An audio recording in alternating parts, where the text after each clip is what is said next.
Hello good morning students, welcome. एक बार फिर से आपका वेलकम है। Let's starts our chapter 6 thermodynamics. और आज का हमारा पार्ट 6 होगा और पार्ट 6 का हम शुरू करते हैं आज से। 6.5 है enthalpies for different types of reaction. Different types की एंथैल्पी देखते हैं अब हम। सबसे पहला जो हमारा इसमें है standard enthalpy of combustion. Standard enthalpy of combustion किसको बोला जाता है? देखो ये डेल्टा, ये C for combustion, H not for enthalpy, standard enthalpy. ठीक, कंबशन मतलब जब किसी चीज़ को बर्न किया जाए in the presence of oxygen, उसको हम कंबशन बोलते हैं। तो देखो ये ग्लूकोज है, ऑक्सीजन के प्रेजेंस में बर्न होगा। तो जब भी कंबशन होता है, व्हेनेवर ए कंबशन टेक्स प्लेस, तो यहाँ पर एक तो कार्बन डाइऑक्साइड बनेगा और वाटर मॉलिक्यूल बनेगा। तो ये दो चीज़ आप ध्यान रखें। तो whenever combustion takes place, formation of carbon dioxide and water molecule depending on the condition. तो जब हम ग्लूकोज का कंबशन होता है तो यहाँ पर डेल्टा सी एच नॉट जो एंथैल्पी में चेंज है कंबशन का, वो -2802.0 किलोजूल पर मोल। आपको एक ध्यान रखना, स्टैंडर्ड एंथैल्पी ऑफ कंबशन के लिए आप जिस चीज़ को भी बर्न कर रहे हो, मान लो आप यहाँ पे ग्लूकोज को बर्निंग हो रही है, ग्लूकोज का कंबशन हो रहा है, तो ये 1 मोल होना चाहिए। इसका स्टाइकियोमेट्रिक कोफिशिएंट 1 होना चाहिए। ठीक है, ये जो आगे नंबर लिखा रहता है इसको स्टाइकियोमेट्रिक कोफिशिएंट बोला जाता है। बहुत बार बता चुका हूँ मैं। यहाँ पर देखो ये ब्यूटेन का कंबशन दे रखा है, दिस इज़ ब्यूटेन, यहाँ पर 1 है इसके आगे, और ये हम इसका कंबशन कर रहे हैं तो यहाँ पर कार्बन डाइऑक्साइड और वाटर बनेगा। इसको हम डेल्टा सी एच नॉट, और यहाँ से इतनी एनर्जी रिलीज़ होगी। ठीक है, तो ये standard enthalpy of combustion. Next है आपका enthalpy of atomization. Enthalpy of atomization, ठीक है, ये क्या होता है? एटमाइजेशन मतलब हम बॉन्ड को ब्रेक करें, इसको डेल्टा ए एच नॉट से हम रिप्रेजेंट करेंगे, ए फॉर एटमाइजेशन। ये देखो हाइड्रोजन, हाइड्रोजन के बीच में एक सिंगल कोवेलेंट बॉन्ड होता है, ऐसा हाइड्रोजन के बीच में एक सिंगल कोवेलेंट बॉन्ड होता है। तो इस बॉन्ड को ब्रेक करने के लिए इस बॉन्ड को ब्रेक करेंगे, और ये हाइड्रोजन जो पहले मॉलिक्यूल फॉर्म में था अभी एटॉमिक फॉर्म में आ जाएगा, H, और ये गैस है। तो ये एक हाइड्रोजन मॉलिक्यूल से 2 एटम मिलेंगे आपको।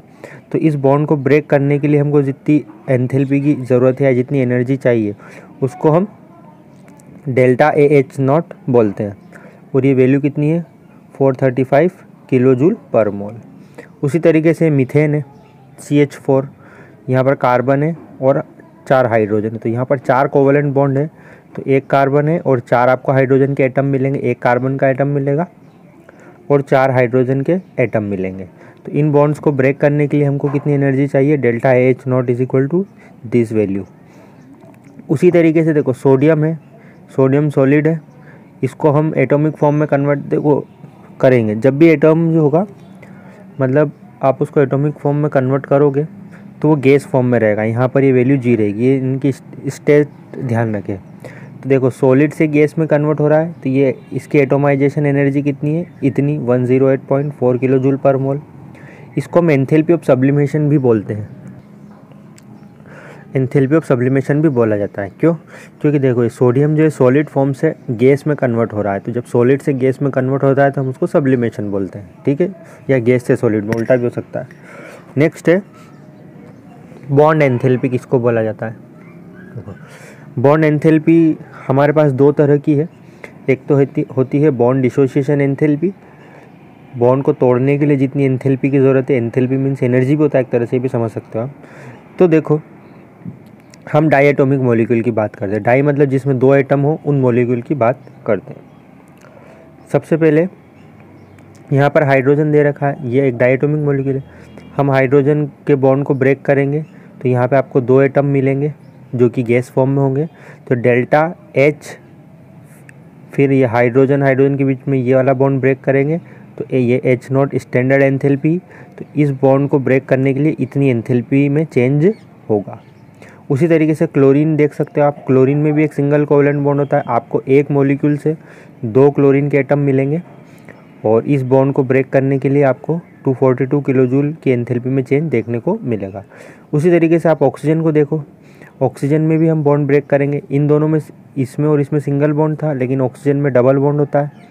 तो देखो ये ऑक्सीजन के बीच में डबल बॉन्ड है, ऑक्सीजन इस बॉन्ड को हम ब्रेक करेंगे, तोड़ेंगे, तो एंथैल्पी में चेंज इतना होगा अप्रोक्सीमेटली। ये वैल्यू आपको ध्यान नहीं रखनी, सिर्फ समझना है, ठीक है। नेक्स्ट है आपका mean bond enthalpy. Bond distribution enthalpy दो तरह की थी, एक तो ये वाली बॉन्ड डिस्ट्रीब्यूशन एंथैल्पी और एक है मीन बॉन्ड एंथैल्पी। मीन मतलब हम किसी का एवरेज ले लेंगे। ये एवरेज कब लिया जाता है? जब मॉलिक्यूल पॉलीएटॉमिक हो, मतलब 2 से ज़्यादा एटम हो, ठीक है। उसमें जब 2 से ज़्यादा एटम होंगे तो उसको हम पॉलीएटॉमिक मॉलिक्यूल बोलेंगे। देखो CH4 यहाँ पे, इसमें 5 एटम, 1 कार्बन और 4 हाइड्रोजन, तो यहाँ 4 बॉन्ड है इसमें, तो 1 कार्बन और 4 हाइड्रोजन आपको मिलेंगे। तो ऐसे केस में हम इन सब का एवरेज लेंगे, क्योंकि चारों बॉन्ड को ब्रेक करने के लिए आपको अलग अलग एंथैल्पी में चेंज देखने को मिलता है, ठीक है। मतलब ऐसा नहीं कि 1 बॉन्ड है, 2 बॉन्ड है, 3 बॉन्ड है, 4 चौथा बॉन्ड है, चारों में एक जैसी एंथैल्पी लगेगी, चारों में अलग अलग एंथैल्पी होती है, इसलिए हम चारों का एवरेज ले लेते हैं, ठीक है। इसी को मीन बॉन्ड एंथैल्पी बोलते हैं। तो डेल्टा AH0 एंथैल्पी में चेंज कितना होगा? 1665 किलोजूल पर मोल। नेक्स्ट है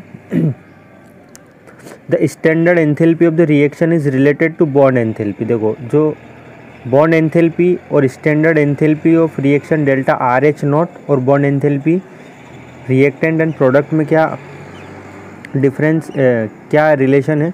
तो देखो ये है एंथैल्पी ऑफ रिएक्शन, ये नॉट है मतलब स्टैंडर्ड है, this is summation bond enthalpy of reactant minus summation bond enthalpy of product. मतलब बॉन्ड एंथैल्पी जो है रिएक्टेंट की, उसमें से हम बॉन्ड एंथैल्पी प्रोडक्ट को माइनस कर देंगे, तो mean bond enthalpy bond enthalpy आपकी कैलकुलेट हो जाएगी।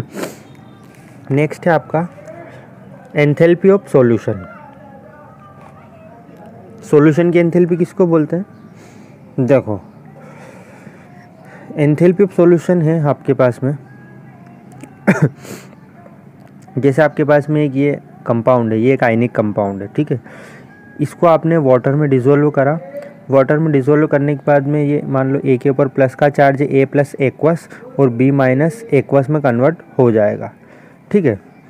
तो ये एक्वस का इसका मतलब क्या होता है और ये एक्वस का मतलब क्या होता है जानते हैं। देखो सॉल्यूशन एंथैल्पी में दो चीज़ें होती है। सबसे पहला है जो AB मॉलिक्यूल है, ये आयनिक कंपाउंड है, इसमें हमने A और B को अलग अलग करेंगे, A प्लस और B माइनस अलग अलग होंगे, तो इसको हम लेटिक्स एंथैल्पी बोलते हैं, ठीक है। क्या बोलेंगे इसको हम? लेटिक्स एंथैल्पी, ठीक है। लेटिस और H0 स्टैंडर्ड एंथैल्पी है ना। तो ये A और B को जब हम अलग करेंगे, मतलब A प्लस है और B माइनस है, जो आगे लिखा रहता है उसके ऊपर जनरली प्लस होता है और जो पीछे की तरफ लिखा रहता है उसके ऊपर माइनस होता है आयनिक कंपाउंड में, ठीक है। तो ये A प्लस में कन्वर्ट हो जाएगा और ये B वाला B माइनस में, और ये गैस फॉर्म में रहेगा। तो इस A और B को अलग करने के लिए जो एंथैल्पी की ज़रूरत है उसी को हम लेटिक्स एंथैल्पी बोलते हैं। तो पहले ये A और B अलग अलग होंगे गैस फॉर्म में, अलग होने के बाद में इनका हाइड्रेशन होगा, HYD for hydration, hydration enthalpy होगी। हाइड्रेशन होने के बाद में हम इसको AQ लिखते हैं, A प्लस AQ मतलब इसका हाइड्रेशन हो चुका है, B माइनस AQ मतलब इसका हाइड्रेशन हो चुका है। तो अब ये देखो आप यहाँ पर delta solution SOL for solution, delta solution H0 मतलब सॉल्यूशन एंथैल्पी जो होती है lattice enthalpy, this is lattice enthalpy and plus hydration enthalpy, इन दोनों को प्लस कर दो तो आपको सॉल्यूशन एंथैल्पी कैलकुलेट हो जाएगी, ठीक है। पहले हम लेटिक्स एंथैल्पी समझ लेते हैं। लेटिक्स क्या होता है मैंने आपको बताया, देखो ये NaCl एक सॉलिड कंपाउंड है, ये एक आयनिक कंपाउंड में, इसमें हम Na और Cl को गैस फॉर्म में अलग करते हैं। मतलब सबसे पहले Na और Cl दोनों एक दूसरे से सेपरेट होंगे, Na प्लस गैस फॉर्म में रहेगा और Cl माइनस गैस फॉर्म में रहेगा, तो ये दोनों सेपरेट होंगे 1 मोल के लिए। इसी को हम डेल्टा लेटिक्स H0 बोलते हैं, ठीक है। और ये जो Na प्लस और Cl माइनस है, ये अपनी ऑर्डर्ड पोजीशन को छोड़ के जब सेपरेट होंगे तो इतना चेंज एंथैल्पी में आएगा, इसी को हम लेटिक्स एंथैल्पी बोलते हैं। ये सॉलिड के ऊपर अप्लाई होगा आयनिक कंपाउंड के लिए, ठीक है। नेक्स्ट है हाइड्रेशन एंथैल्पी क्या होती है।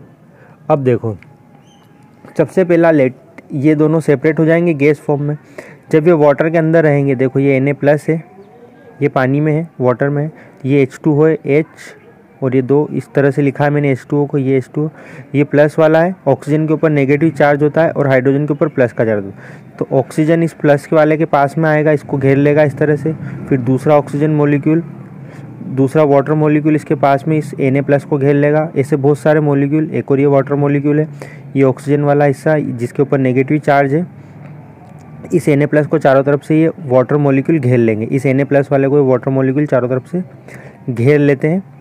इसी को हम हाइड्रेशन बोलते हैं, ठीक है, इसी को हम क्या बोलते हैं, हाइड्रेशन। तो प्लस वाला जो हिस्सा, जैसे वाटर मॉलिक्यूल होता है ना H2O, वाटर मॉलिक्यूल का स्ट्रक्चर ऐसा होता है, बेंट स्ट्रक्चर H, इसके ऊपर नेगेटिव चार्ज होता है और हाइड्रोजन के ऊपर होता है पॉजिटिव चार्ज। ये कहाँ से आया, इलेक्ट्रोनेगेटिविटी के डिफरेंस से, ठीक है। अगर आपने चैप्टर 3 ठीक से देखा हो तो वहाँ पे मैंने इलेक्ट्रोनेगेटिव वाला कंसेप्ट आपको बताया था, ठीक। तो ये चार्ज है, तो प्लस वाला जो Na+ है तो ये ऑक्सीजन वाला इसको चारों तरफ से घेर लेगा हिस्सा, और ये जो माइनस वाला हिस्सा जैसे क्लोरीन है, माइनस वाले हिस्से को प्लस वाला हिस्सा चारों तरफ से घेर लेगा। देखो ये क्लोरीन माइनस है, ये बीच में ये दिख रहा है आपको। तो ये हाइड्रोजन, ये जो वाटर मॉलिक्यूल है, ये इसका ये प्लस वाला हिस्सा इसको चारों तरफ से घेर लेगा, ठीक है। जैसे एक वाटर मॉलिक्यूल है, इसने घेरा, फिर दूसरा वाटर मॉलिक्यूल, तीसरा, चौथा, ऐसे बहुत सारे होंगे। 4 मतलब ज़रूरी नहीं 4 ही होंगे, बहुत अलग अलग होते हैं सभी के लिए। ये सिर्फ हाइड्रेशन किसको बोलते हैं ये मैंने आपको समझाया है, ठीक है। तो सॉल्यूशन एंथैल्पी के लिए हम 2 चीज़ देखते हैं, एक तो delta latex H0 plus hydration enthalpy. हाँ, नेक्स्ट आपका है एंथैल्पी ऑफ सॉल्यूशन में ही एक और दूसरी चीज़ है, how to calculate lattice enthalpy. देखो लेटिक्स एंथैल्पी को डायरेक्टली कैलकुलेट नहीं कर सकते। लेटिक्स एंथैल्पी को कैलकुलेट करने के लिए हम एक बॉर्न-हेबर साइकिल का यूज़ करेंगे। ये बॉर्न-हेबर साइकिल क्या होती है जिससे कि लेटिक्स एंथैल्पी कैलकुलेट हो जाएगी, ये है बॉर्न-हेबर साइकिल। तो सबसे एक एग्जांपल के थ्रू इसको समझते हैं। देखो Na+ सोडियम है और क्लोरीन, इन दोनों से मिलके बनता है NaCl, ठीक है। Na+ सोडियम और ये 1/2 क्लोरीन, इसको बैलेंस कर रखा है मैंने क्योंकि यहाँ पर आपको 1 मोल रखना है, NaCl को 1 मोल रखना है, इसलिए इसको 1/2 क्लोरीन किया है। तो ये जो है delta FH0, F for formation. तो ये जो फॉर्मेशन एंथैल्पी NaCl की -4 10 410 किलो जूल पर मोल है। ये एक वैल्यू आप ध्यान रखेंगे, है ना। इसका फॉर्मेशन किस तरह से हुआ NaCl का एक एग्जांपल है, और भी कंपाउंड हो सकते हैं। तो सबसे पहले इसकी लगभग 5 स्टेप है। सबसे पहली स्टेप में क्या होता है, देखो ये जो Na है, ये Na सॉलिड है, ये सबसे पहले एटम फॉर्म में कन्वर्ट होगा, सॉलिड से ये गैस फॉर्म में आएगा, मतलब एटॉमिक फॉर्म में आएगा। तो ये इसको जब सॉलिड से गैस में आता है तो हम सब्लिमेशन बोलते हैं। तो जब ये सॉलिड से गैस में होगा तो डेल्टा सब्लिमेशन एंथैल्पी में चेंज कितना होगा, 108.4, ठीक। उसी तरीके से ये क्लोरीन मॉलिक्यूल है, क्लोरीन भी एटॉमिक फॉर्म में कन्वर्ट होगा। ये जो क्लोरीन जब एटॉमिक फॉर्म में आएगा तो क्या होगा, क्लोरीन के बीच का बॉन्ड टूटेगा, क्लोरीन और क्लोरीन के बीच में एक सिंगल बॉन्ड होता है, तो ये बॉन्ड टूटेगा, तो ये गैस फॉर्म में कन्वर्ट होगा। तो हम इसको बोलेंगे bond dissociation enthalpy, 1/2 bond dissociation enthalpy, जो कि कितनी है, 121 किलो जूल पर मोल, ठीक। अब ये जब गैस में कन्वर्ट हुआ है, ये गैस से कन्वर्ट होने के बाद में ये आयन में कन्वर्ट होगा, मतलब एक इलेक्ट्रॉन लूज़ करेगा, क्योंकि मेटल जो है इलेक्ट्रॉन लूज़ करती है। तो सोडियम गैस से Na+ गैस में कन्वर्ट हो जाएगा और एक इलेक्ट्रॉन लूज़ कर देगा। जब इलेक्ट्रॉन लूज़ होता है तो हम उसको बोलते हैं ionisation enthalpy, delta I for ionisation enthalpy H0। तो जब ये इलेक्ट्रॉन लूज़ करेगा तो आयोनाइजेशन एंथैल्पी कितनी होगी, 496 किलो जूल पर मोल। उसी तरीके से क्लोरीन जो है इलेक्ट्रॉन एक्सेप्ट करता है, तो ये एक क्लोरीन एक इलेक्ट्रॉन को एक्सेप्ट करेगा और ये Cl- में कन्वर्ट हो जाएगा। Na+ में कन्वर्ट हुआ, क्लोरीन माइनस में कन्वर्ट हुआ। तो जब इलेक्ट्रॉन एक्सेप्ट होता है तो हम उसको Eg electron gain NH0 enthalpy, तो एंथैल्पी में चेंज इतना होगा -348.6 किलो जूल पर मोल, ठीक। अब ये देखो ये Na+ में कन्वर्ट हुआ, ये Cl- में कन्वर्ट हुआ, ये दोनों आपस में कंबाइन होंगे, Na+ गैस और Cl- गैस, ये दोनों आपस में कंबाइन होके NaCl बना लेंगे, है ना। तो ये दोनों जब कंबाइन हुए तो NaCl बना लेंगे, इसी को हम डेल्टा लेटिक्स H0 बोलेंगे, इसी को हम लेटिक्स एंथैल्पी बोलते हैं। इसी को हमको कैलकुलेट करना है कि लेटिक्स एंथैल्पी कितनी है। तो हमने देखो एंथैल्पी ऑफ फॉर्मेशन देखा, enthalpy of sublimation, enthalpy of dissociation, ionization, electron gain enthalpy and finally lattice enthalpy. इतनी एंथैल्पी देखी हमने लेटिक्स एंथैल्पी को कैलकुलेट करने के लिए। अब हम क्या करेंगे, हेज लॉ को अप्लाई करेंगे। हेज लॉ मैंने आपको बताया था पहले भी, applying Hess law we get. जब हम हेज लॉ को अप्लाई करेंगे तो सबसे पहले हम enthalpy of formation H note delta F H note को एक तरफ रखेंगे और बाकी जितनी भी एंथैल्पीज है उनको दूसरी तरफ प्लस करके रखेंगे। तो एंथैल्पी ऑफ फॉर्मेशन है, फिर सबसे पहला delta sublimation enthalpy, delta dissolution enthalpy, delta ionisation enthalpy, delta electron gain enthalpy and delta latex enthalpy. तो इसकी सब्लिमेशन एफ एच नोट की वैल्यू ये है -410, ये रखी। सब्लिमेशन की 108.4 है, इसको रखा। बॉन्ड डिस्ट्रीब्यूशन एंथैल्पी की वैल्यू रखी, आयोनाइजेशन की वैल्यू रखी, इलेक्ट्रॉन गेन एंथैल्पी की वैल्यू जो कि माइनस में वो रखी। लेटिक्स एंथैल्पी हमको कैलकुलेट करना, इसको एज इट इज़ छोड़ दिया। इस लेटिक्स वाले को हिस्से को तो हम इधर रहने देंगे, बाकी इन सबको सोल्व करेंगे प्लस माइनस करके, हम इसको भी सोल्व करेंगे और आंसर लेके आएंगे। तो डेल्टा लेटिक्स एंथैल्पी का आंसर आएगा -788 किलो जूल पर मोल। ये कहलाती है बॉर्न हेबर साइकिल। मतलब बॉर्न हेबर साइकिल का यूज़ क्यों करते हैं हम, लेटिक्स एंथैल्पी को कैलकुलेट करने के लिए, ठीक है। और बॉर्न हेबर साइकिल में हम हेज लॉ को भी अप्लाई करते हैं, जो कि मैं आपको पहले भी बताया है, ठीक है। अब ये देखो यहाँ पर ये इस साइकिल को यहाँ पर इस तरह से रिप्रेजेंट कर रखा है, बॉर्न हेबर साइकिल को। देखो ये सोडियम सॉलिड है और क्लोरीन, ये दोनों मिलके बनाएंगे NaCl। इसको जब सोडियम और क्लोरीन आपस में कंबाइन होकर NaCl बनाएंगे, इसको डेल्टा FH नोट बोलेंगे। फिर सोडियम सॉलिड से गैस में कन्वर्ट होगा, इसको सब्लिमेशन एंथैल्पी बोलेंगे। फिर सोडियम गैस से एक इलेक्ट्रॉन लूज करके Na+ में कन्वर्ट होगा, इसको आयोनाइजेशन एंथैल्पी बोलेंगे। तो ये Na+ गैस फॉर्म में। उसी तरीके से क्लोरीन है, इसमें से बॉन्ड डिसोशिएट होगा, 2 बॉन्ड टूटेंगे, ये क्लोरीन गैस फॉर्म में एटॉमिक फॉर्म में आएगा। फिर ये एक इलेक्ट्रॉन एक्सेप्ट करेगा और क्लोराइड आयन Cl- बन जाएगा, जिसको हम इलेक्ट्रॉन गेन एंथैल्पी बोलेंगे। फिर Na+ और Cl- दोनों आपस में कंबाइन हो जाएंगे। ये देखो ये Na+ और Cl- ये यहाँ से कंबाइन होके ये NaCl बना लेंगे। और जब ये दोनों आपस में कंबाइन होंगे Na+ गैस फॉर्म में और क्लोराइन माइनस गैस फॉर्म में, इसको हम डेल्टा लेटिक्स एंथैल्पी बोलते हैं, ठीक है। तो ये एक साइकिल है, इस ये वो वहाँ पे जो हमने स्टेप लिखी थी उसको इस साइकिल के थ्रू समझाया गया है, इसलिए इसको हमने बॉर्न हेबर साइकिल का नाम दिया है। अब देखो हम एंथैल्पी ऑफ सॉल्यूशन देख रहे थे मेनली। तो enthalpy of solution of NaCl क्या होगा, enthalpy of solution delta solution H naught is equal to lattice enthalpy plus hydration enthalpy. Lattice enthalpy अभी हमने कैलकुलेट की 788 प्लस ये प्लस, और हाइड्रेशन एंथैल्पी कितनी थी -784। हाइड्रेशन होता तब एनर्जी रिलीज होती थी, प्लस माइनस 788 में से 784 माइनस करेंगे तो डेल्टा सॉल्यूशन H नोट कितना आएगा 4 किलो जूल पर मोल, ठीक है। ये था पूरा आपका एंथैल्पी ऑफ द सॉल्यूशन, जिसमें हमने बहुत सारी चीज़ें सीखी। बॉर्न हेबर साइकिल देखा और बॉर्न हेबर साइकिल में लेटिक्स एंथैल्पी कैलकुलेट करना सीखा।